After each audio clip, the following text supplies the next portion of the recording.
Oke, teman-teman. Sebelum kita mulai, mungkin boleh perkenalan dulu kalian masing-masing sekali lagi. Kalau tadi nggak tahu sudah kenalan belum, tapi nggak masalah Belum, karena belum. live-nya ulang, jadi kenalan lagi ya. Dari Reza Ya, silahkan, terus ke Kak Stefani, baru ke Mbak Evi. Halo, selamat malam semuanya teman-teman. Perkenalkan, namaku Reza Ananda Prisyandi, bisa dipanggil Reza. Umurku 23 tahun, saat ini saya sedang melayani di Yayasan Lembaga Sabda yang ada di Solo. Terima kasih. Ya, Kak Malam Stefani. teman-teman, Malam. malam teman-teman, perkenalkan nama aku Stefani, sekarang domisili di Surabaya. Surabaya. enggak. Oke. Ya, Mbak Evi, silakan. Ya, oke. Halo, nama saya Evi. Saat ini domisili saya di Solo. Pelayanannya di Yayasan Lembaga Sabda. Senang kenal dengan semuanya. Oke, dan aku Ray, teman-teman, domisili Kediri. Salam kenal ya, teman-teman. Oke, sebelum kita mulai, karena waktu kita terus berjalan, aku mau jelaskan sedikit tentang Sabdayut. Siapa tahu kalian yang join malam hari ini baru pertama kali join. Jadi Sabdayut adalah acara dari Yayasan Lembaga Sabda, acara live Instagram tentunya, yang akan ngebahas topik-topik yang relate dengan anak muda, ataupun yang jarang dibahas di kalangan anak muda, karena sesuai dengan visi kami, yaitu mempersiapkan anak-anak muda untuk menjalankan panggilan Allah bagi generasinya. Itu sekilas tentang Sabda Yud, teman-teman. Enjoy malam hari ini. Bukan hanya kami berempat yang in frame ya, untuk berdiskusi, tapi kalian di rumah juga kami ajak berdiskusi. Jadi silahkan mengirimkan komentar, memberikan tanggapan, maupun juga mengirimkan pertanyaan kalau ada ketika kami ngobrol nanti. Oke, kita berdoa ya teman-teman. Kak Stefani boleh berdoa? Mari teman-teman kita berdoa. Tuhan Yesus, kami mengucap syukur Tuhan untuk kesempatan indah malam hari ini, sehingga kami dapat berkumpul dalam ikhlas Sabda Yud. Berdoa Tuhan, biar kami mohon hadirat-Mu Tuhan, menyertai setiap percakapan kami Tuhan, sehingga apa yang kami sampaikan nanti Tuhan bisa membawa terang, inspirasi dan harapan bagi teman-teman yang menonton. Berdoa juga Tuhan agar hati kami Tuhan terbuka Tuhan, belajar, berbagi dan saling menguatkan satu sama lain. Kami serahkan sesi ini Tuhan ke dalam tangan-Mu, di dalam nama Tuhan Yesus. Haleluya. Amin. Thank you Kak Stefani. Nanti agak dijauhin sedikit mungkin supaya lebih jelas tadi vokalnya. Agak kurang terdengar, bukan kurang terdengar tapi kurang jelas saja vokalnya. Thank you Kak. Oke, nah teman-teman, Sabda Yud sendiri sudah sampai saat ini 119 episode, jadi cukup panjang, selama kurang lebih hampir 3 tahun ya berjalan. Dan puji Tuhan banyak episode yang sudah dilewati, salah satunya saat episode 29 kemarin kami ngebahas tentang Home Sweet Home gitu ya. Jadi silakan teman-teman boleh nanti selesai live kunjungi live.sabda.org untuk melihat kembali rekamannya, karena di situ ngebahas tentang Home Sweet Home. Tapi untuk merefresh juga, untuk menyegarkan dan juga untuk mengawali diskusi hari ini, kita ngebahas itu sedikit saja ya teman-teman. Apa sih menurut kalian Home Sweet Home itu, dan apakah mungkin rumah kalian sudah menjadi home bagi kalian? Silakan. Mulai dari Stefani ya Kak. Ya. Kalau Home Sweet Home itu menurut Stefani nggak cuma bicara tentang interior rumah yang estetik atau fisik ataupun material, tapi lebih ke arah suasana damai, tenang, aman, nyaman, hubungan sehat antar anggota keluarga. Karena sekecil apapun nih desain rumah kita, tapi kalau hubungan sama orang di dalamnya nih tegang ataupun dingin banget gitu ya, semua hidup di kamar masing-masing. Ya enak aja, nggak kerasa home.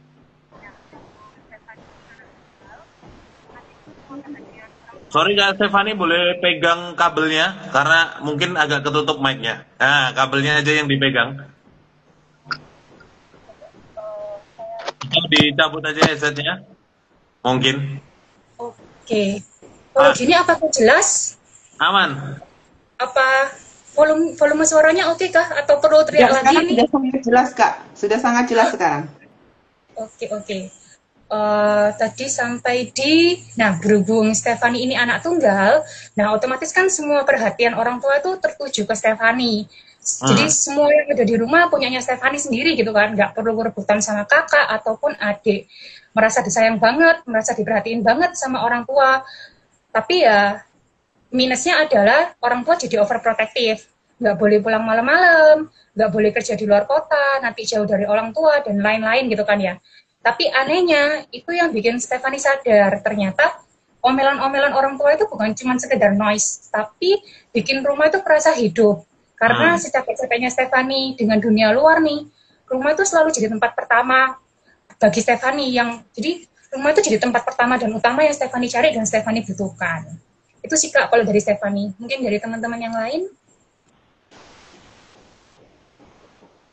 Oke, kalau menurutku ya, Home Sweet Home ini bukan sekedar apa ya, postingan di Instagram itu ada hashtagnya Home Sweet Home, terus ada fotonya rumah gitu kan ya. Bukan, ini menurutku lebih dari sebuah apa ya, vibe gitu kan. Sebuah safe space itu, di mana Tuhan itu jadi pusatnya gitu. Nah, yang pertama, konsep home sweet home itu kalau menurutku ya, ini tuh jadi tempat di mana kita bisa jadi diri sendiri seutuhnya gitu. Jadi maksudnya di sini tuh kita bisa jadi diri sendiri seutuhnya tanpa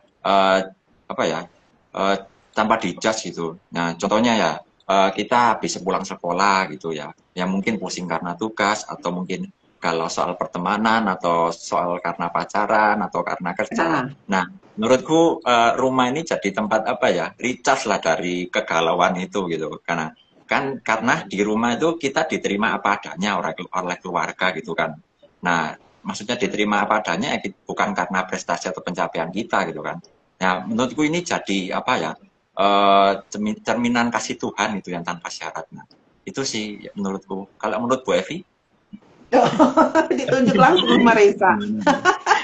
Ya kalau menurut saya, ya home sweet home itu bicara tentang suasana gitu ya, nggak bicara tentang gedungnya, fisiknya, tetapi tentang orang-orang yang ada di dalamnya. Itu tadi seperti yang udah di-sharekan oleh Kak Stefani maupun Reza gitu. Jadi kemanapun kita berada gitu ya, yang ketika kita berpikir saya mau pulang nih, itu sebenarnya bukan rumah atau kamar yang kita pikirkan, tapi saya mau pulang nih, ketemu dengan orang tua saya itu ya, kalau pulang sekolah mau pulang nih ke rumah, bertemu dengan masakan ibu saya karena capek gitu ya, atau bertemu dengan telinga orang yang di rumah untuk saya bisa ya, cerita-cerita tentang hal-hal yang sepanjang hari itu membuat resah, membuat galau gitu ya. Jadi kata pulang itu berarti ya saya ingin mengistirahatkan seluruh yang saya punya ini dengan cara memberitahukan kepada mereka gitu. Tapi itu benar-benar tentang orangnya gitu ya. Tadi saya sempat share waktu latihan juga ya, ada satu hal spesial yang suami saya pernah bilang ke saya, rumahku itu adalah dimanapun kamu berada. Jadi kalau kamu tidak berada di sampingku walaupun aku ada di rumah, itu berarti aku sedang tidak di rumah gitu katanya.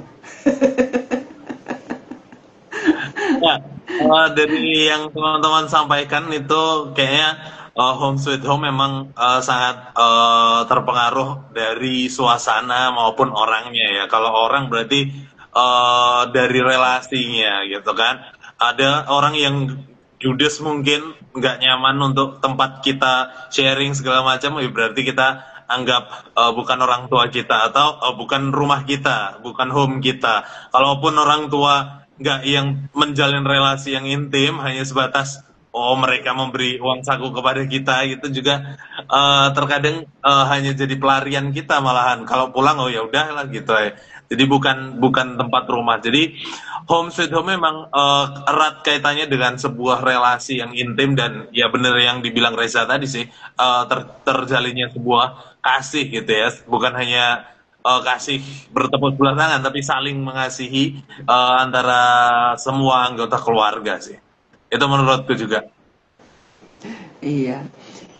Iya, dari aku sendiri ya, tentang home sweet home ini juga sebenarnya adalah keadaan yang kita juga rindu. Ini juga bisa terjadi di tempat lain sebenarnya itu ya. Jadi kalau misalnya di rumah kita sendiri atau dalam keluarga kita sendiri, kita sudah merasa ini rumah adalah suasana yang membawa sukacita, kedamaian. Tadi kalau Reza bilang itu ada kasih Kristus di sana ya, pasti kita rindu dimanapun kita berada, kita juga bisa merasakan home sweet home itu gitu ya. Mau di tempat siapapun, kita mau orang lain juga bisa merasakan suasana manis bertemu dengan keluarga, kayak misalnya di kantor atau di sekolah gitu ya. Kita harap itu juga bisa menjadi tempat yang memberikan rasa damai dan sukacita dengan keberadaan kita. Ya nggak sih?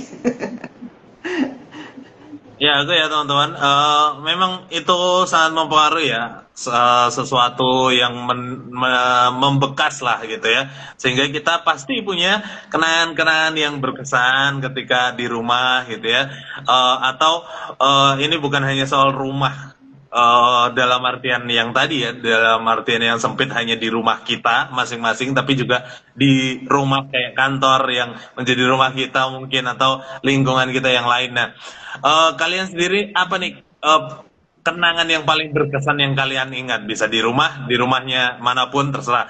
Kalau aku memang yang paling kurindukan adalah kumpul bareng, karena kakakku sudah merantau di luar kota, jadi jarang kami kumpul bareng. Tapi kalau sudah kumpul bareng tuh, sudah ngobrol bareng, sharing bareng, itu rasanya asik. Walaupun dulu tentu ya ada berantem-berantemnya juga gitu ya. Tapi hal itu jadi sebatas kenangan aja, dan itu yang memang akhirnya membekas dan justru dirindukan lah suasana rumah seperti itu. Gimana kalau kalian? Ya, Ayo. siapa dong?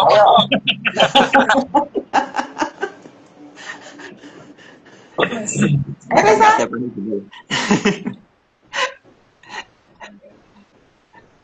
Ayo Ya. Reza. Oh, aku. Oke. Kalau aku ya, pengalaman paling berkesan di rumah ya ketika ya sama sih, sama kayak Kak Re gitu. Ya kumpul bareng, kita nonton bareng gitu kan di depan TV gitu kan.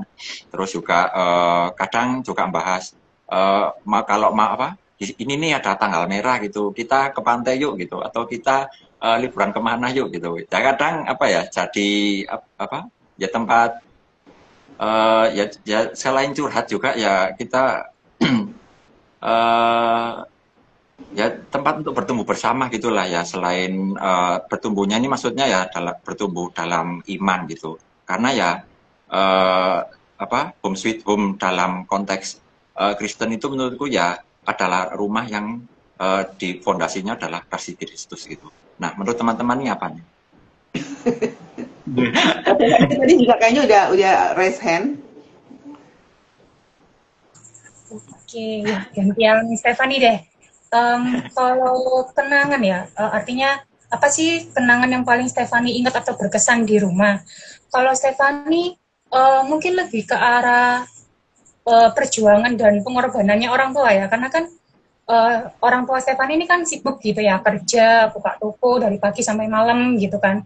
Jadi dulu tuh Stefani masih ingat, waktu masih kecil, zaman-zaman masih masuk sekolah, mau ospek gitu ya, kan banyak tuh yang harus disiapin ya, atributnya banyak kan. Kalau misal mau ospek harus nyiapin bagi bola lah, terus pakai nempek dari tali rafia, dari kerdus, bawa tas dari karung beras lah, apa gitu kan ya. Nah, karena hektik gitu kan, harus nyiapin seharian, akhirnya udah malam tuh, dan waktu orang tua pulang ke rumah, baru nih Stefani bilang kan, Ma, apa ini masih kurang ini, kurang ABC gitu kan. Terus otomatis orang tua langsung ngomel dong, ini udah malam, toko semua pada tutup, mau cari di mana, besok pagi udah sekolah gitu kan. Nah kan kena omel lagi gitu kan.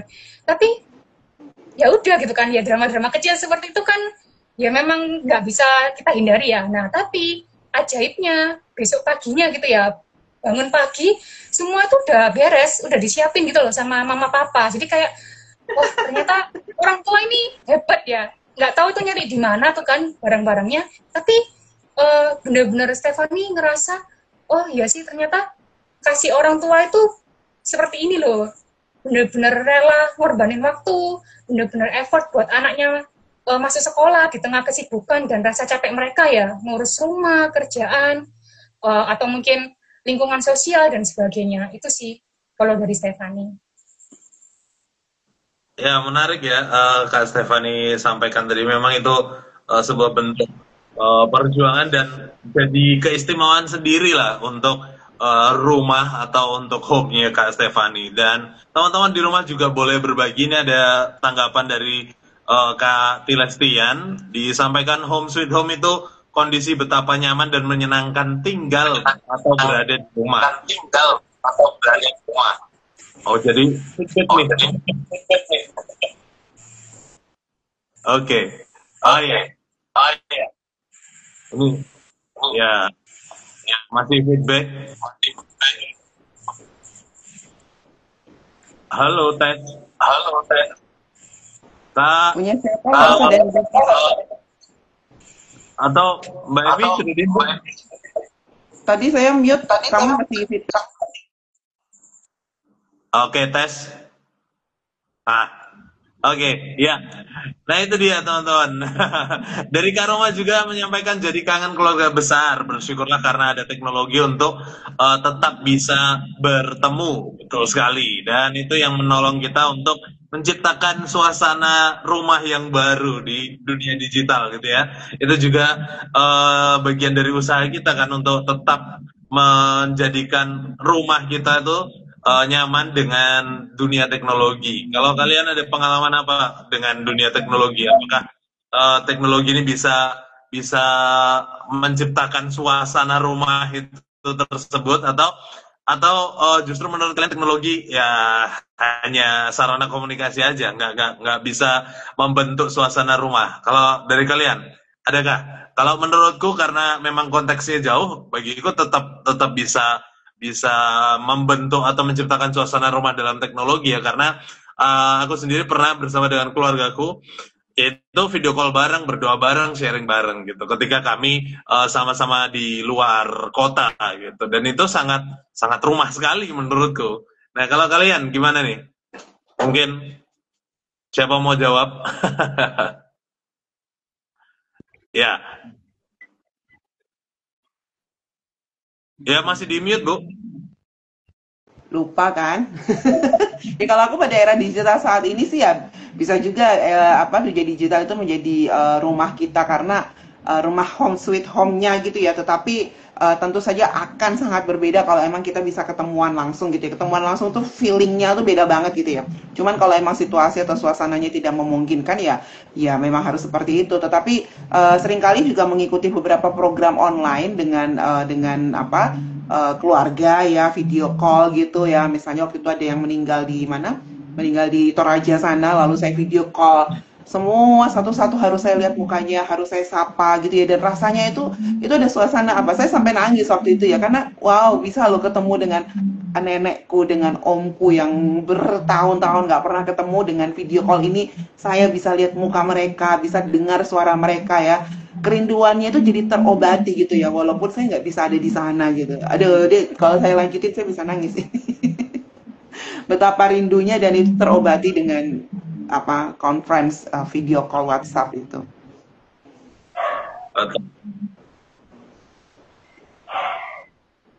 Ya, menurutku ya, ya emang apa mengobatinya emang ya dari salah satunya ya video call gitu.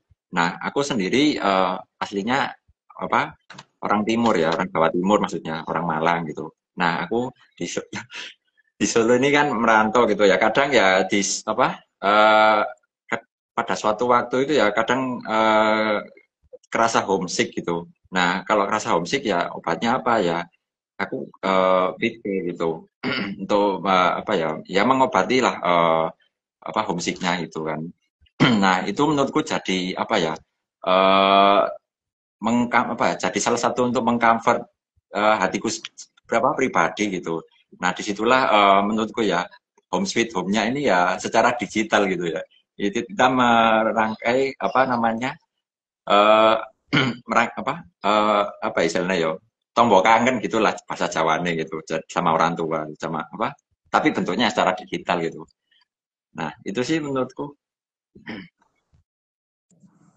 Oke, kalau dari Stefani, kalau menurut Stefani teknologi itu ya bisa apa ya bisa meningkatkan atau membangkitkan suasana home sweet home ya, dalam arti kan tadi Stefani udah spill nih, karena Stefani anak tunggal, akhirnya orang tua tuh overprotective banget. Nah, kalau dulu kan waktu zaman SMA, SMP itu kan belum ada WhatsApp gitu ya, artinya kalau misal pulang rumah kesorean gitu kan, karena ada bimbel atau misal masih apa ya diskusi kelompok itu kan, pasti diteleponin orang tua kan, ini ngapain di sekolah, nongkrong tak gitu kan, atau gimana gitu kan. Nah, tapi kalau sekarang sudah ada WhatsApp, Stefani bisa video call nih sama orang tua.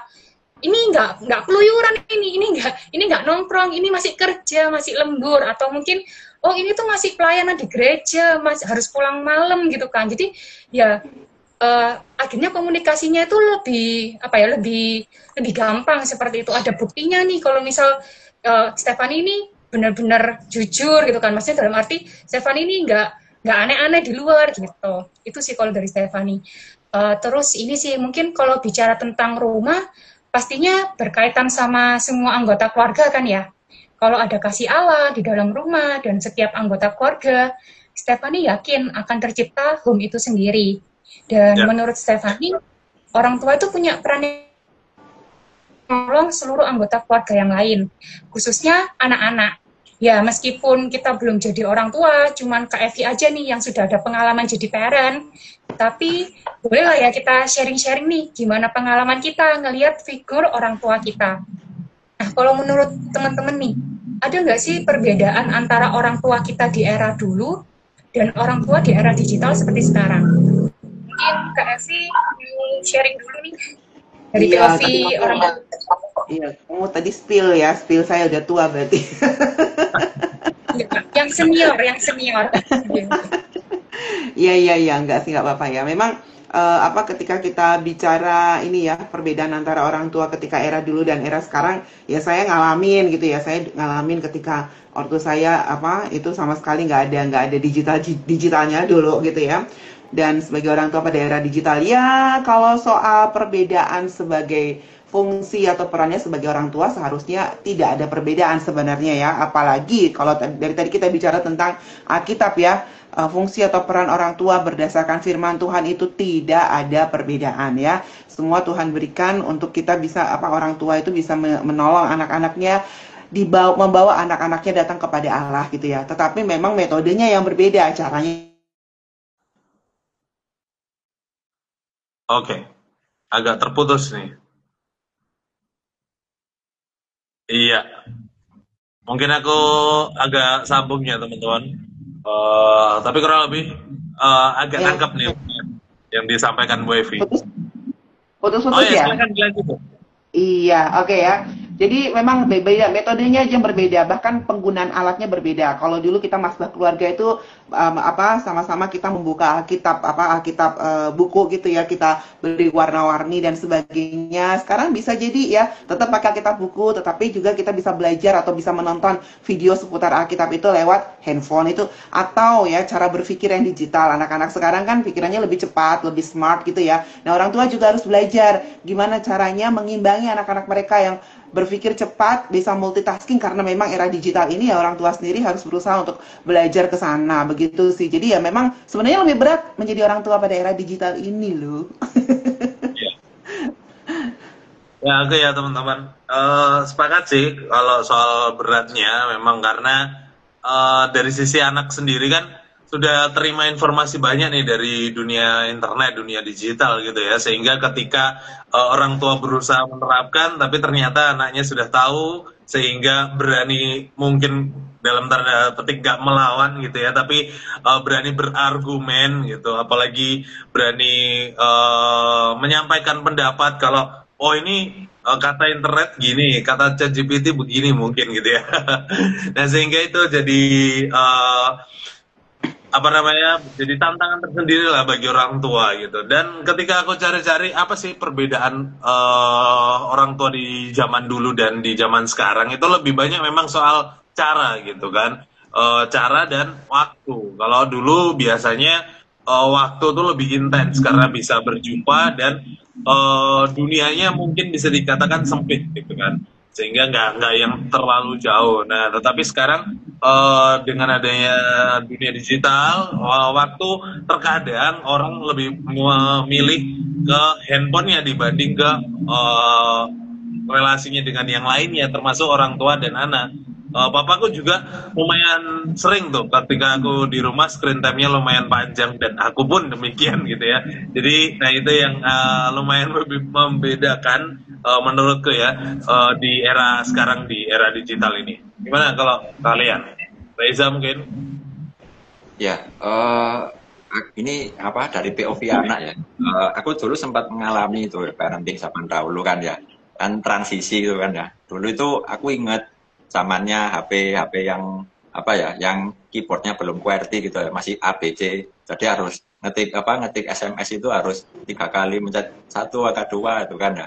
Nah, waktu zaman itu menurutku apa ya, kalau aku mengalami sendiri ya dari orang tua itu, kadang otoritas orang tua itu paling tinggi gitu. Jadi ketika aku nyoba menyampaikan pendapat, aku sering ngerasa takut dulu gitu, karena apa ya, belum terbiasa menyampaikan mungkin ya, atau mungkin karena orang tuaku dulu ya emang tergolong keras gitu.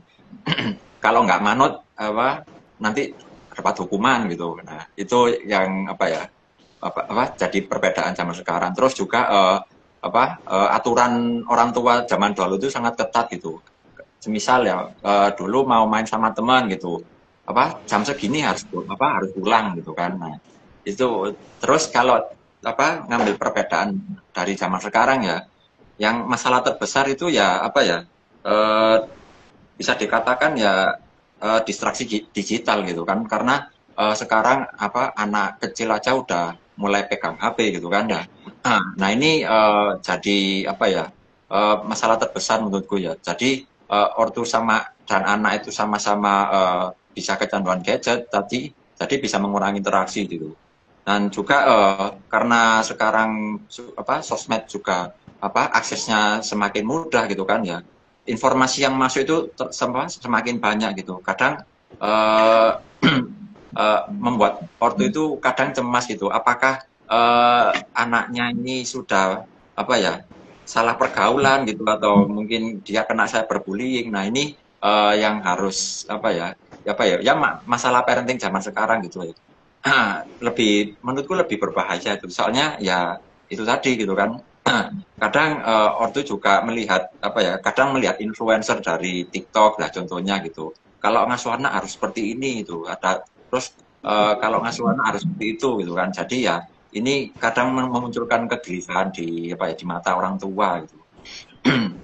Nah ini sih yang harus diwaspadai gitu ya. Mungkin di sini teman-teman sudah ada yang mungkin sudah menjadi orang tua gitu kan, atau mungkin mau menjadi orang tua, itu bisa ini bisa diwaspadai gitu, karena ya distraksi digital zaman sekarang itu sangat bahaya sekali.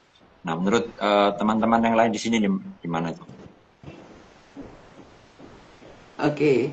Iya, tadi aku jadi waktu si Reza sharing ya, jadi ingat tadi juga si Stefani bilang salah satu yang dulu orang tuanya suka kan anak tunggal ya, jangan main di luar sampai malam, jangan keluar malam-malam gitu ya. Nah orang tua ngomong gitu aja udah that's it. Oke, yang penting anaknya udah pada di dalam rumah semua, udah beres gitu ya. Kalau sekarang orang tua digital mah mereka nggak hanya cukup jangan main di luar malam-malam, karena apa yang di luar itu udah masuk ke dalam handphonenya anak-anak itu ya, ke dalam gadgetnya anak-anak itu. Jadi mereka nggak bisa lagi bilang jangan main di luar malam-malam. Orang tua harus masuk, harus ikut terlibat, engage dengan anak-anak mereka ketika menggunakan device ya. Makanya orang tua harus cerdas secara digital, itu yang selalu dari Lembaga Sabda juga selalu kampanyekan ya, harus cerdas secara digital supaya kita bisa membimbing anak-anak kita nih ya, untuk mereka bisa memanfaatkan gadgetnya dengan cara yang benar. Nah itu menjadi satu modal untuk kita di dalam rumah juga bisa menciptakan suasana yang home sweet home pada era digital ini, begitu. Iya. Ya, aku ya teman-teman. Ya, itu jadi pergumulan kita lah terkait dunia digital ini, sama seperti yang disampaikan Tera juga ini kan. Tera mengatakan kalau bapakku gaptek, jadi ya percuma aja meskipun ada teknologi gitu ya. Jadi rindu pengen pulang tapi belum bisa ya. Itu juga pergumulan banyak orang yang khususnya orang tuanya di atas 50 atau di atas 60 tahun ya. Biasanya cenderung lebih gaptek memang. Dan ada juga komentar dari rekan kita yang lama guys gitu ya. Ini dari akun itu Kakak ini menyampaikan ortu dulu udah tua, gaptek, tidak kekinian. Ortu era digital, update, baca, nonton, tidak ngobrol, ngopi sambil lihat produk digital. Sambil check out ya, atau masukin ke keranjang.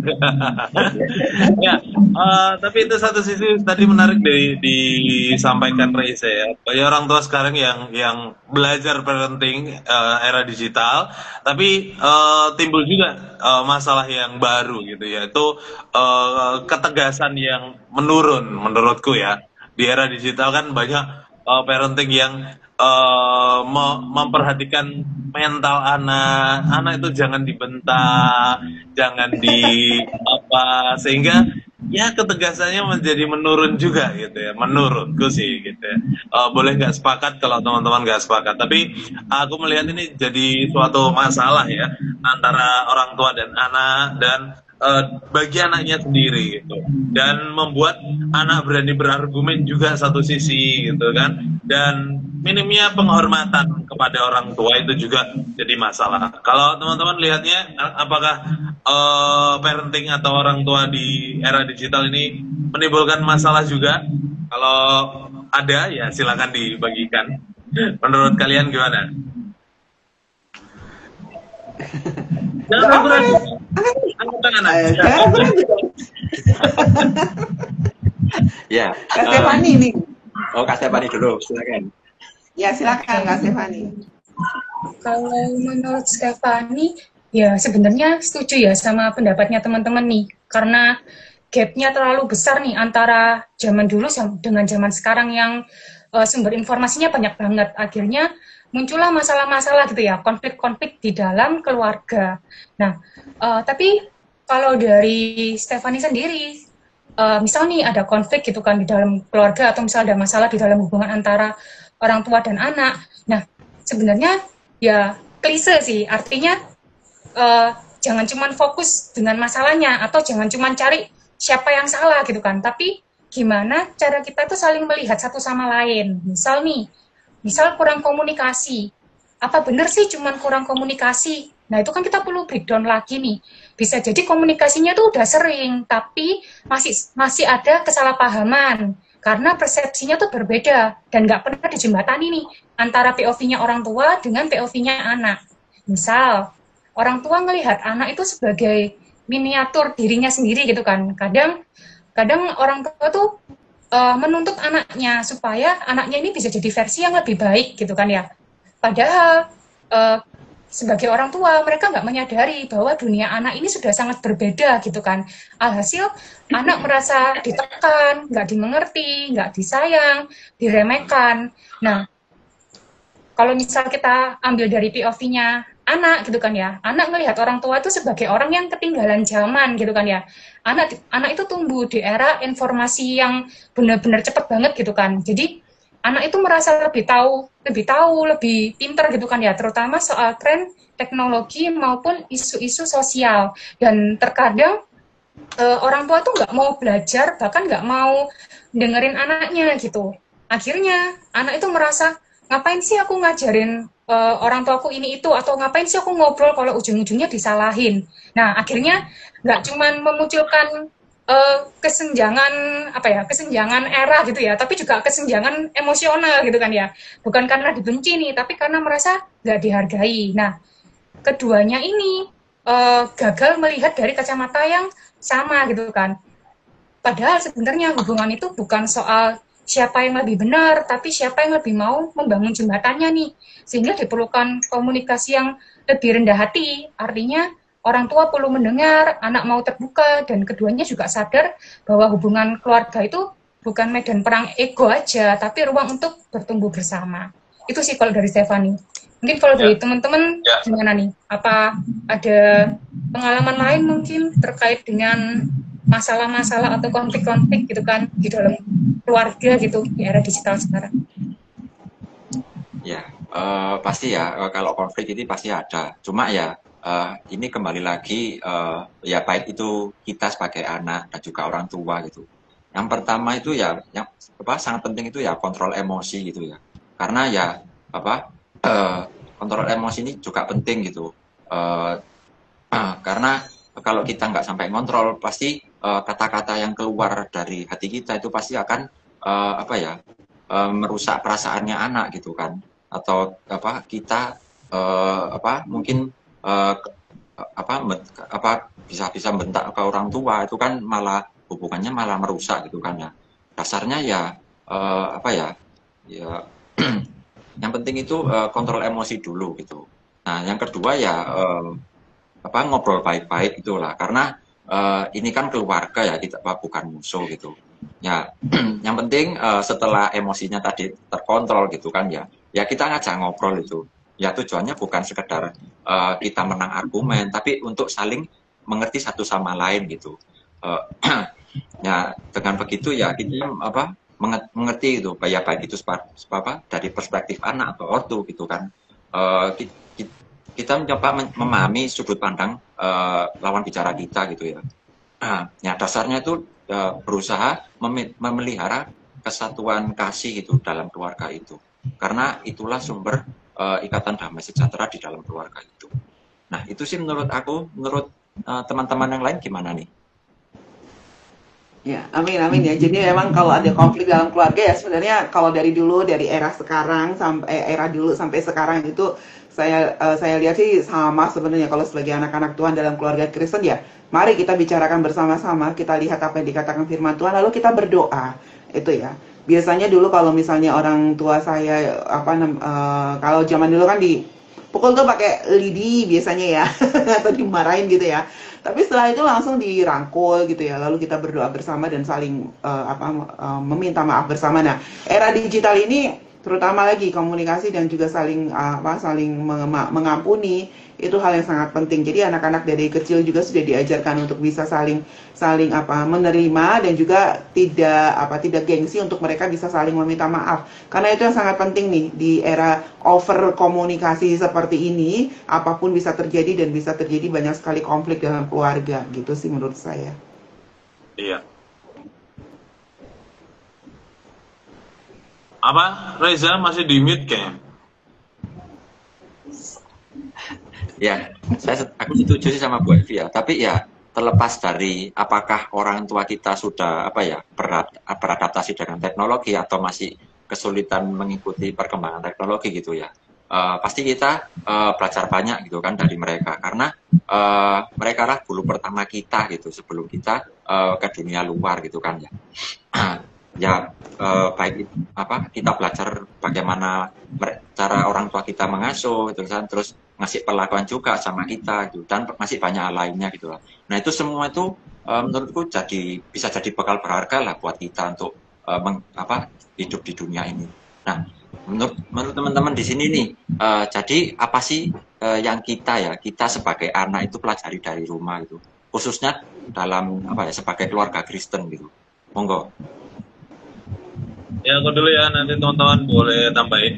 Ya di rumah tentunya belajar mengenal Allah juga sih. Itu yang paling utama. Bagaimana orang tuaku pada saat itu yang memang pendeta, jadi banyak ajaran-ajaran atau didikan-didikannya yang mengarahkan aku untuk benar-benar mengenal Allah, mempercayai Allah dan mengandalkan Allah.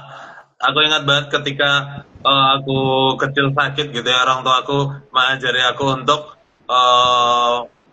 memiliki iman lah gitu, bahwa Yesus telah menyembuhkanku, sehingga ketika demam tinggi atau segala macam aku didorong untuk teriak aku sembuh gitu, semacam itu. Jadi dan itu menjadi terbawa juga sampai sekarang, bahwa ketika aku sakit ya hanya Yesus yang menyembuhkanku, dan itu aku pelajari dari rumah, dari orang tuaku gitu. Jadi memang takut akan Tuhan, mengandalkan Tuhan, itu yang aku dapatkan secara pribadi di rumahku, dan kayaknya secara umum kalian juga sama pasti, aku yakin itu. Tapi boleh diceritakan pengalaman kalian, silakan. Oke, Kak Stefani dulu. Siapa? Kak Stefani dulu. Oh, Kak Stefani, oke. Bentar. Kalau dari Stefani sih, kalau dikaitkan dengan parenting gitu ya, anak itu kan selalu meniru orang tuanya, entah dari cara bertutur kata, berperilaku, bersikap, dan sebagainya. Sama nih seperti Stefani, dari kecil sampai dewasa seperti sekarang, tiap hari ketemunya orang tua nih, pasti kan itu membentuk karakter dan kepribadian Stephanie. Nah, tapi meniru aja itu nggak cukup gitu. Jadi tetap perlu punya fondasi berdasarkan kebenaran firman Tuhan. Nah, that's why Stephanie merasa punya pengalaman pribadi dengan Kristus itu jadi turning back-nya Stephanie gitu kan, karena dengan adanya hikmat dan tuntunan Roh Kudus, Stephanie jadi punya insting nih, mana ucapan yang patut ditiru, mana sikap yang perlu dikembangin, mana nilai hidup yang perlu diterapkan, dan mana yang nggak boleh diteruskan. Karena bagaimanapun juga orang tua itu nggak sempurna, tentu ada sisi baik dan sisi buruknya teman-teman. Nah, that's why kita sebagai anak perlu menjadikan Kristus sebagai pusat kehidupan kita dan minta guidance dari Roh Kudus agar kita tetap bisa membedakan mana yang sesuai dengan kebenaran firman Tuhan dan mana yang berasal dari dunia atau standar TikTok gitu ya kalau kata orang zaman sekarang. Itu sih kalau dari Stephanie. Iya, Bu, nyambung dengan Kak Stephanie sih ya. Kalau Kak Stephanie bilang itu tempat pertama belajar gitu ya, dan tahu artinya tentang apa itu Tuhan. Kalau aku bilang sih rumah itu atau orang tua itu adalah tempat pemuritan pertama seseorang gitu ya, dalam kehidupannya sebenarnya gitu. Karena sebagai orang tua Kristen mau era kapanpun itu harusnya menjadi teladan bagi hidup rohani anak-anaknya, bukan cuma lewat kata-kata tapi lewat tindakan sehari-hari.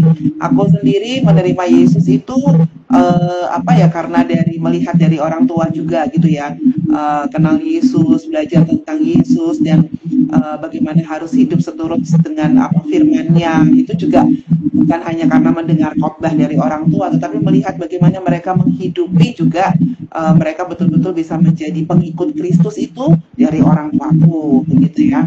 Ini kayak sama dengan ini, ada dari Kak Rialdo Reni, teman-teman, dari ortuku, aku dan adikku belajar bagaimana arti melayani yang sesungguhnya. Mantap deh, Aldo.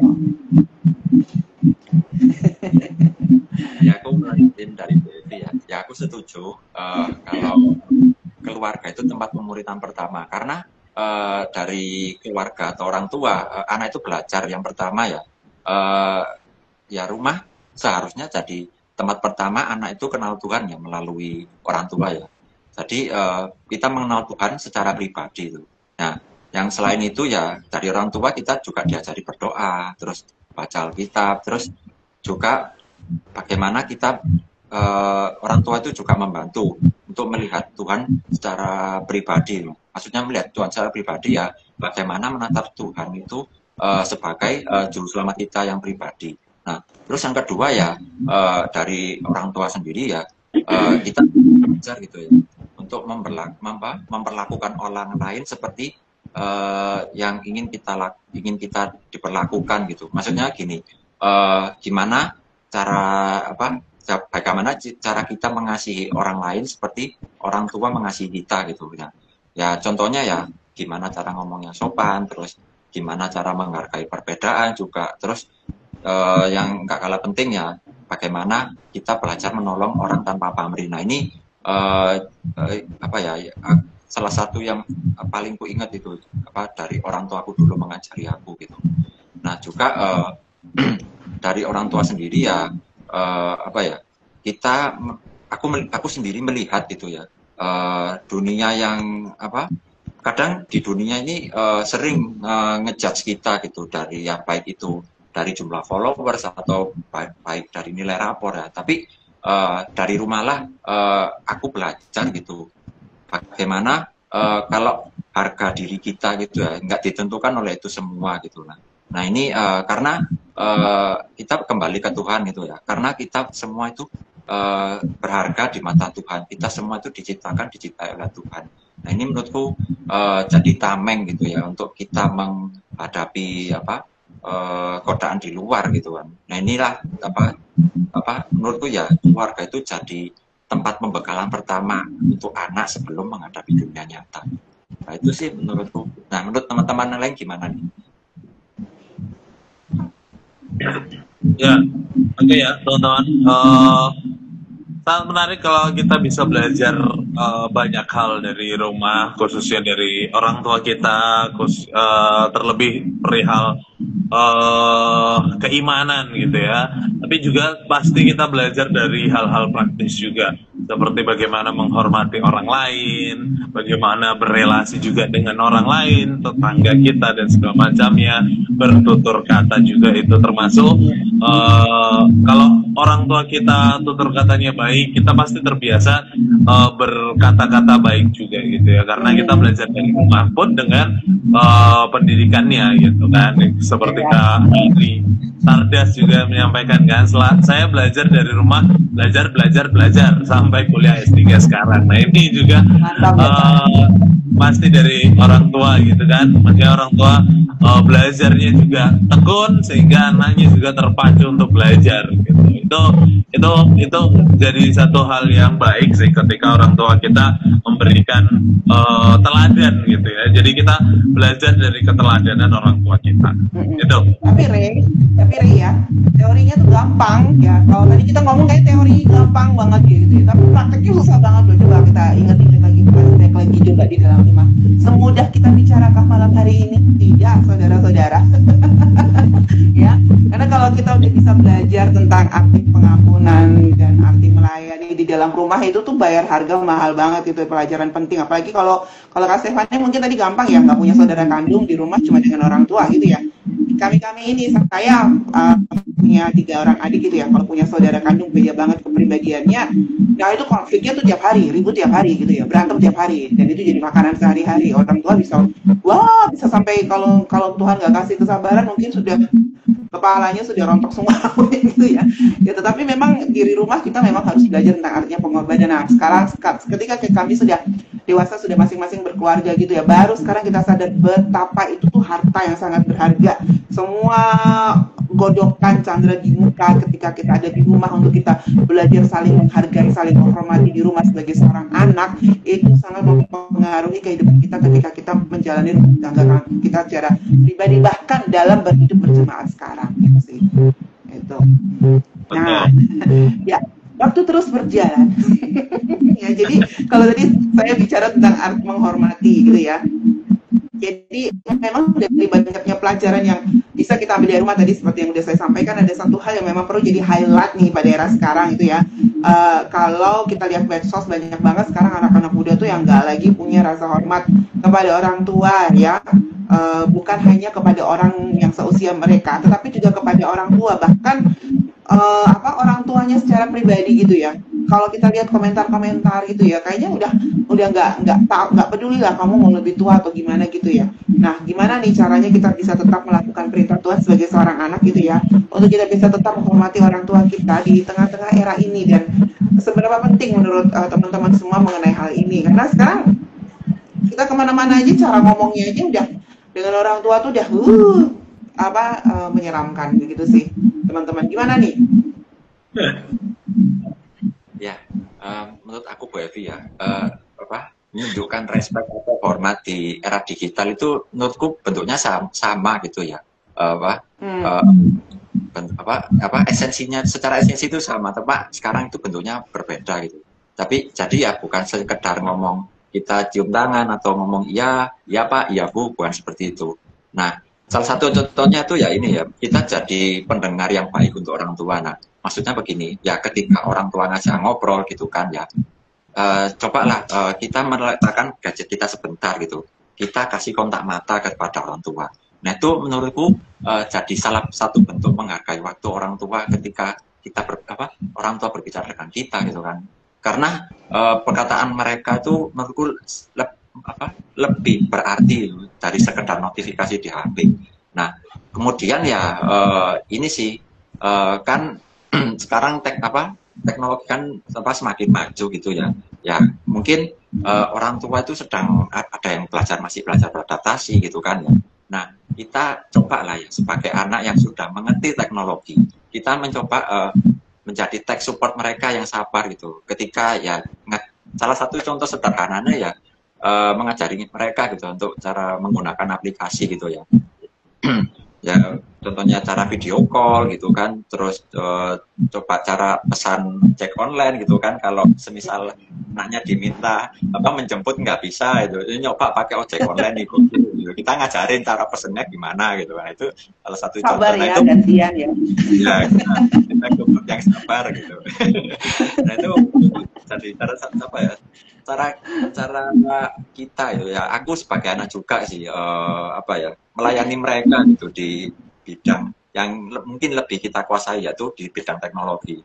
Nah, yang terakhir ya apa ya, lebih menghargai nasihat mereka ya, meskipun di era sekarang ini ya kita bisa minta nasihat melalui AI, kita bisa minta nasihat melalui Google gitu kan. Tapi menurutku ya bertanya pendapat ke orang tua itu menurutku lebih mengena di hatiku, karena ya mereka itu sudah mengalami hal itu mungkin ya, mereka sudah lebih berpengalaman ya, lebih mengalami langsung lah daripada AI itu sendiri, karena ya AI ya buatan manusia gitu kan ya, mereka tidak mengerti perasaan kita gitu, yang lebih mengerti perasaan kita ya orang tua. Nah itu menurutku ya apa ya, berkomunikasi dengan orang tua, kita curhat dengan orang tua pun itu menurutku jadi bentuk salah satu respect gitu, bahwa kita masih menghargai kebijaksanaannya orang tua, dan juga kita menghargai bagaimana mereka hidup di masa lampau untuk dapat menghargai kita.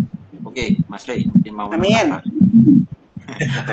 Ya, aku teringat aja sih satu ayat yang mungkin bisa menjelaskan ya, atau menegaskan juga di dalam Efesus 6 ayat 1, "Hai anak-anak, taatilah orang tuamu di dalam Tuhan, karena haruslah demikian." Jadi ini menjadi salah satu bentuk nyata dari dari suatu penghormatan sih. Ketika kita bilang kita menghormati orang tua kita menghargai orang tua kita, ya kita taat dengan dia. Taat tentunya bukan taat buta yang apapun yang orang tua kita ucapkan kita taati semuanya 100%.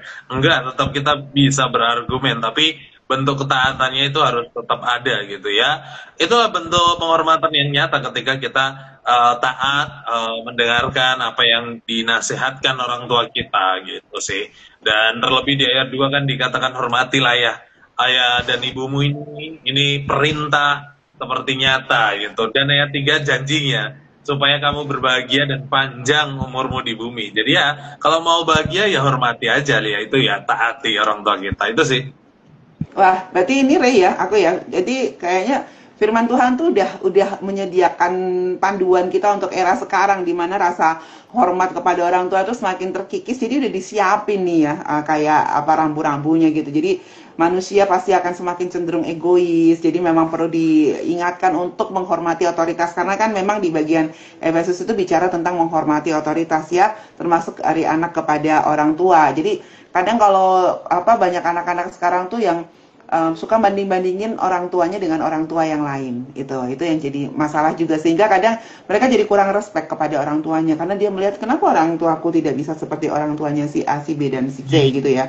Tapi memang setidak sempurna apapun orang tua kita, mereka adalah tetap orang tua kita. Jadi kita harus menghormati orang tua kita bukan karena mereka itu wow gitu ya, tetapi karena kita sebagai anak-anak Tuhan ya menjadi orang-orang yang taat kepada firman Tuhan. Menghormati orang tua itu, kalau tadi seperti yang Ari bilang gitu ya, berarti kita taat kepada orang tua bukan karena kita taat kepada Tuhan, bukan kita menghormati orang tua kita karena orang tua kita tuh sudah sempurna, tidak ada salahnya sama sekali gitu. Pasti akan selalu ada salahnya, itu sih. Ya. Mas Stefani ada yang disampaikan? Sebenarnya udah diambil semua nih sama teman-teman. Kalau dari sisi prakteknya kan tadi Kak Reza udah cerita dengan detail gitu kan ya, kayak gimana nih hal-hal praktisnya kalau menghormati orang tua. Terus kalau dari Kak Rey sendiri tadi udah mengutip ayat Alkitab gitu kan, karena sebenarnya ayat Alkitabnya itu juga fondasi utamanya Stefani juga, artinya itu pegangan bagi Stefani di Efesus 6 ayat 1 sampai 3 tadi. Nah, terus ditambah juga nih sama KFI. Mungkin ya Stefani mungkin mau menambahkan dikit aja sih. Kalau dari ayat yang tadi Efesus 6 ayat 1 sampai 3 itu kan tertulis ya kalau kita, hai anak-anak, taatilah orang tuamu di dalam Tuhan. Terus di ayat 2 tertulis lagi, hormatilah ayah ibumu. Ini adalah suatu perintah yang penting, seperti yang nyata dari janji, supaya kamu berbahagia dan panjang umurmu di bumi. Nah, kalau Stefani menghormati orang tua bukan karena ingin dapat hidup bahagia atau umur panjang di bumi, bukan ke arah situ, tapi lebih ke arah karena Stefani mengasihi Tuhan dan ingin menyenangkan hati Tuhan, sehingga apa yang menjadi ajaran Kristus itu perlu Stefani praktekkan dalam kehidupan sehari-hari. Contohnya, ya tadi, menghormati orang tua. Jadi, menghormati orang tua itu bukan sebagai tuntutan ataupun beban, tapi lebih ke arah bentuk dan bukti nyata ketaatan rohaninya Stefani ini kepada Tuhan. Itu sih, itu aja sih kalau dari Stefani. Ya, tentu ini ya kita semua paham lah untuk hal itu, walaupun menurutku ketaatan itu bagian dari proses juga ya. Seseorang anak bisa taat itu pasti proses, dan bahkan ada yang masih berproses sampai sekarang gitu. Tapi mungkin dari teman-teman ada tips yang nyata gitu bagaimana kita bisa tetap menghormati orang tua dalam segala keadaan, terlebih kalau orang tua kita sudah berusia. Aku pribadi cukup sulit, bukan soal menghormati sih, tapi untuk sabar gitu menghadapi orang tua, karena orang tua sudah sudah tidak muda lagi gitu ya. Dan Ada tips Ray. ya, Kau dulu tanya, seberapa sabar dulu mama sama papa kepada aku gitu ya. Menghadapi kamu baru belajar jalan, belajar ngoceh, ngeyel gitu ya. Nah, ini langsung dinasihati orang tua ini, ampun ini. enggak gitu, karena aku sendiri merasa sama kamu, kadang bilang sabar gitu ya, dengan orang gitu ya. Aduh kenapa sih nih? Jadi aku diingetin lagi loh. Emang dulu karena aku juga ada ponakan-ponakan, aku juga nggak sabaran ya mereka gitu ya. Jadi nggak sabaran sama orang tua, nggak sabaran juga sama keponakan-keponakan yang udah remaja maupun masih kecil ini. Oh dulu orang tua aku juga ya bisa sampai diubun-ubun nih rasanya. Tapi harus tetap senyum, harus tetap sayang, harus tetap ini ya. Ya jadi aku ingat juga, oh iya seperti itulah. Jadi aku sendiri juga harus belajar untuk bisa memahami mereka seperti dulu mereka memahami aku sebagai seorang anak yang juga struggle dalam pertumbuhan. Ya tumbuh tulang sakit, tumbuh gigi sakit, gitu ya.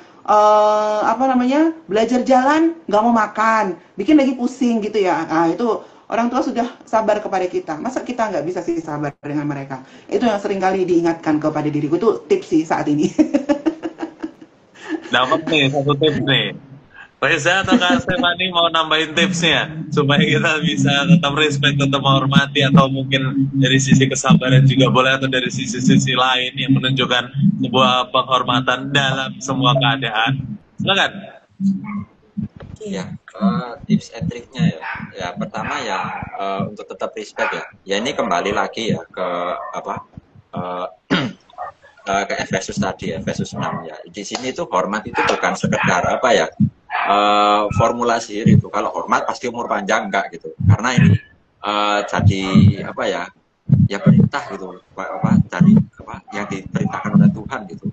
Nah, tipsnya ya yang pertama ya tetap kita menghormati posisi mereka sebagai orang tua, karena sebagai orang tua yang Tuhan tetapkan itu ya, meskipun kita nggak setuju sama perlakuan mereka gitu kan, kita nggak setuju sama pendapat mereka gitu kan. Nah kita itu menurutku ya kita tuh nggak harus setuju semua dalam tindakan mereka gitu, tapi ya berusaha untuk tetap menunjukkan rasa sopan itu. Nah terus yang kedua ya tetap menunjukin batasan yang sehat gitu, karena respect di sini itu bukan sekedar bukan berarti jadi kita jadi yang selalu menghormati orang tua gitu, enggak, maksudnya ya kita menghormati ya, kita boleh sopan dengan mengatakan tidak gitu. Itu salah satu contoh menetapkan batasan sehat itu ya. Kita mungkin yang balik lagi yang ke poin pertama tadi ya, kita mungkin kadang nggak setuju sama orang tua, tapi ya tetap sopan itu nomor satu. Kita tetap menunjukkan rasa sopan itu dengan mendengar atau nyoba mengungkapkan perasaannya. Contohnya, mah aku sayang sama dia gitu, sayang sama pacarku ya. Ini contohnya curhat gitu ya, tapi aku nggak merasa nyaman kalau sama dia gitu. Gimana syaratnya? Itu menurutku ya jadi biar kita nggak terasa ada jarak aman gitulah Jadi kita boleh tetap menghormati diri sendiri dan ortu gitu. Nah, terus yang terakhir ya kita tetap mengontrol tadi ya, tetap berdasarkan dengan rasa sopan tadi gitu. Ya kita, aku sebagai anak yang nggak bisa ngontrol sepenuhnya gitu.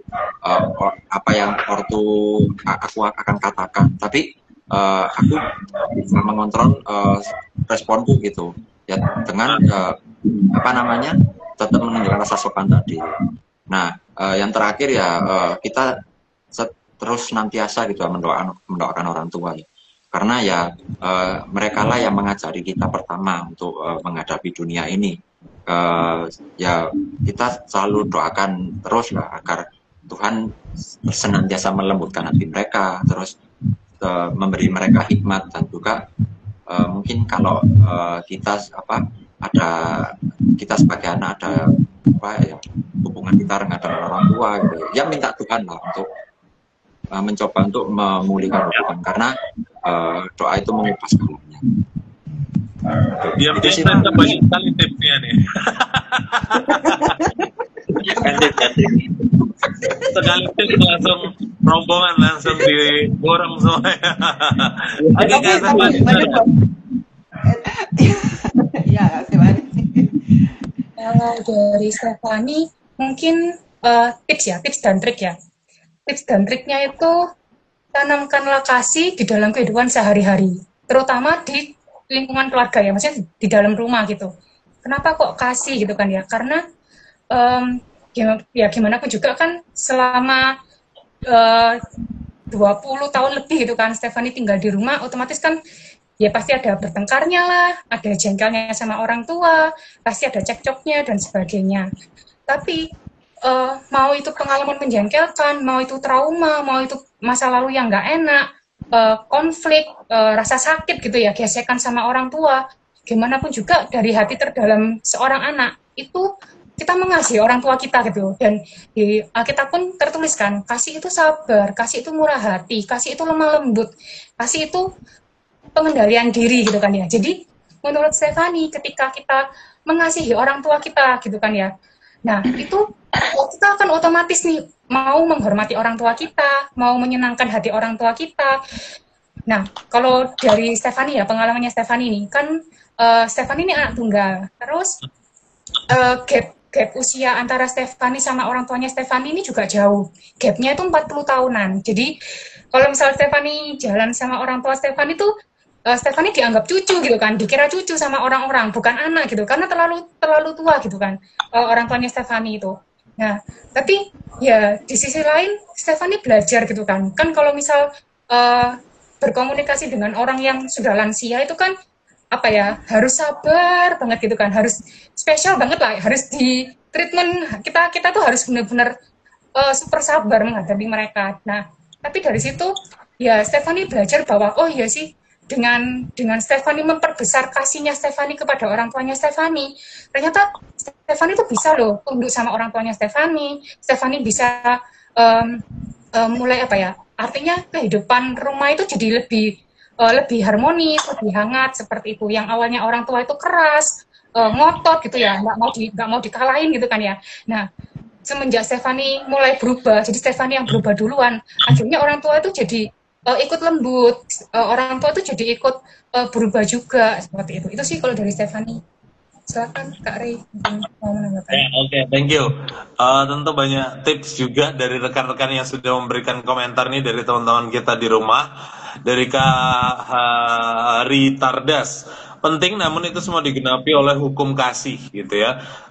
Saya malah bukan hanya menghormati orang tua, orang muda juga, orang lain juga. Nah, betul sekali. Jadi kepada semua orang ya. Dan dari Kak Apri Pakpahan, menghormati orang tua harus penuh dengan kesabaran. Apalagi mengurus dan merawat orang tua yang sakit, pasti dapat kita lewati kalau berpegang teguh pada Tuhan. Jadi sabar, kunci, dan berpegang teguh pada Tuhan. Dari Kak Celestian, percaya deh kalau kita dengan rela mengasihi, merawat orang tua yang sakit, sabar dengan mereka, kelak kita akan bahagia dan tidak pernah menyesal. Endingnya akan banyak bersyukur. Amin. Betul sekali Kak Celestian. gitu ya. Dan Kak Tristan tadi juga sempat memberikan komentar, menghormati ortu tidak mengenal era. Anak harus menghormati ortu karena wujud kasih, dan itu memang itu yang paling benar gitu ya. Karena kita mengasihi, jadi kita menghormati. Dan Kak Real Dore, kalau bukan dari ortu, mungkin aku sekarang gampang nyerah dalam menghadapi sesuatu. Mereka banyak banget ngingetin aku secara pribadi kalau kita nggak sendirian. Dan itu sebetulnya menjadi satu alasan yang cukup untuk kita menghormati orang tua kita. Karena orang tua kita selalu ada untuk kita, jadi ya kita hormati mereka gitu kan. Nah, cukup panjang teman-teman live kita malam hari ini, tapi karena kita juga cukup terlambat tadi ya, jadi kita agak sedikit molor. Tentunya kalau kita perpanjang lagi masih bisa gitu ya, tapi nanti yang nonton makin gila. Setengah 12 sampai jam 12. Nanti yang nonton jadi nggak ada karena kuotanya habis dan kita nggak bisa dukung Indonesia di sepak bola ya. Nggak, itu bukan karena itu ya. Oke, kita harus akhiri teman-teman, kita harus berpisah malam hari ini. Tapi sebelum berpisah, aku minta teman-teman berikan closing statement-nya dulu dari Reza, terus Kak Stefani, terus nanti aku bagian Mbak Evi. Silakan.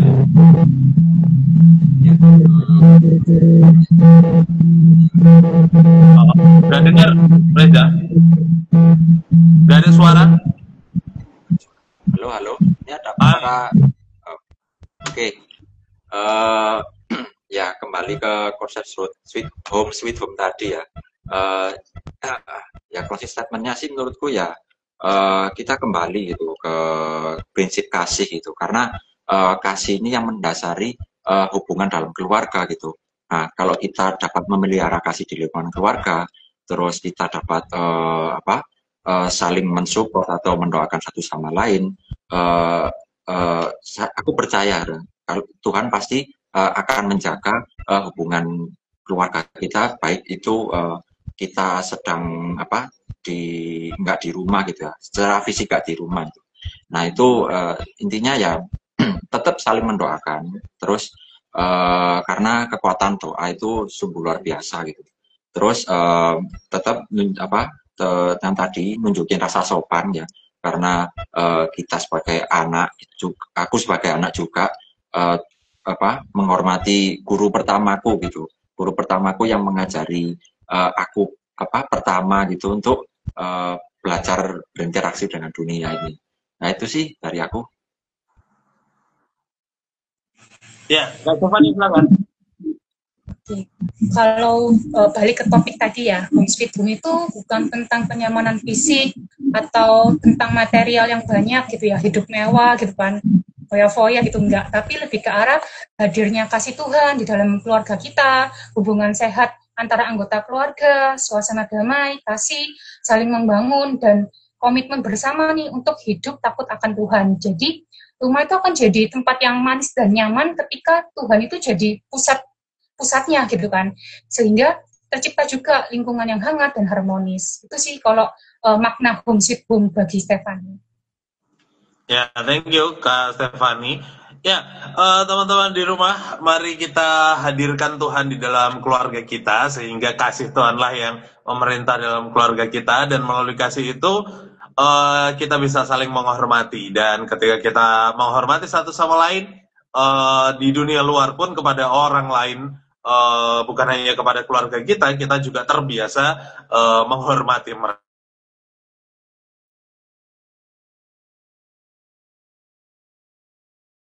Itu aja teman-teman dari Mbak Evi.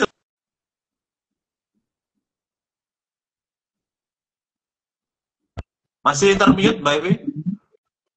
Atau?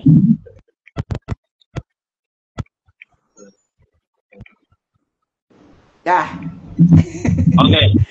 Oke, kok termute tiba-tiba ya? Oke, jadi teman-teman ya, kita semua tuh saat ini hidup di dunia yang penuh dengan haus validasi, haus penghargaan, dan juga haus kehormatan ya. Kita nggak bisa mengelak dari itu, tapi jangan salah ya, kehormatan sejati seperti yang tadi sudah kita bicarakan hari ini, bukan dimulai ketika kita berdiri di atas panggung, bukan juga ketika kita diakui atau dihormati di media sosial. Honor begins from home ya. Dari cara kita bicara dengan ayah ibu kita, dari cara kita menghargai orang, keluarga yang Tuhan berikan kepada kita, dari situlah kita bisa melihat kehormatan sejati itu kita peroleh. Kalau kita nggak bisa menghormati mereka yang paling dekat dengan kita, bagaimana kita bisa dipercaya untuk menghormati mereka yang jauh, menghormati jiwa-jiwa yang terhilang, atau bisa melihat orang membutuhkan kasih ya. Sebelum kita bisa jadi terang di luar, pastikan kita juga jadi terang dulu atau bersinar dulu di rumah kita. Amin. Amin. Thank you. Oke, thank you Reza, thank you Kak Stefani, thank you Mbak Evi sudah ngobrol kurang lebih 1 jam, bahkan mungkin lebih ya. Thank you sudah menyediakan waktu, dan thank you juga teman-teman di rumah sudah ikut berdiskusi bareng kami, sudah memberikan komentarnya. Thank you banyak. Ya jangan lupa minggu depan kita hadir kembali ya di hari yang sama, di jam yang sama, di Sabda Youth. Kita sudah masuk ke bulan Agustus minggu depan, jadi tema kita baru. Tema kita bulan depan adalah kemerdekaan, dan topik kita yang akan kita diskusikan adalah free but not lost, gitu ya. Oke. Stay follow juga akunnya Sabda Resources supaya gak ketinggalan informasi terkait Sabda Youth. Oke, kita tutup dalam doa dan titipan pokok doa dari Kak Hari, dan juga mungkin jadi pergumulan umum untuk kita semua ya, orang Kristen. Bisa didoakan juga untuk rekan-rekan kita di Padang, di GKSI ya, supaya mereka tetap diberi kekuatan lah oleh Tuhan, khususnya yang kemarin jadi korban. Itu. Oke, kita tutup dalam doa. Kak Reza boleh menutup dalam doa juga. Oke, mari teman-teman semuanya kita bersatu dalam doa. Selamat malam ya Tuhan Yesus, terima kasih atas penyertaan-Mu sepanjang live Sabda Youth pada malam hari ini. Kami mengucap syukur karena kami boleh beroleh berkat rohani yang boleh kami dapat ya Tuhan Yesus, tetap menjaga hubungan dalam keluarga ya Tuhan Yesus, tapi tidak terlepas dari landasan kasih-Mu ya Tuhan Yesus. Kami juga mau berdoa untuk gereja GKSI di Padang ya Tuhan Yesus, yang saat ini mereka sedang menghadapi pergumulan. Kiranya Kau bisa sertai, melindungi mereka ya Tuhan Yesus, beri mereka penghiburan agar Engkau boleh selalu senantiasa kuatkan mereka dalam menghadapi pergumulannya ya Tuhan Yesus, karena kami percaya Tuhan Yesus Engkau tidak akan meninggalkan kami ya Tuhan Yesus. Terima kasih ya Tuhan Yesus, kami berdoa mengucap syukur pada malam hari ini.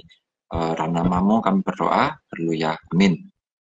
Amin. Thank you banyak teman-teman di rumah. Thank you sekali lagi semuanya, dan sampai jumpa minggu depan. Salam I forgot. Bye. Hai, selamat nonton bola. Thank you.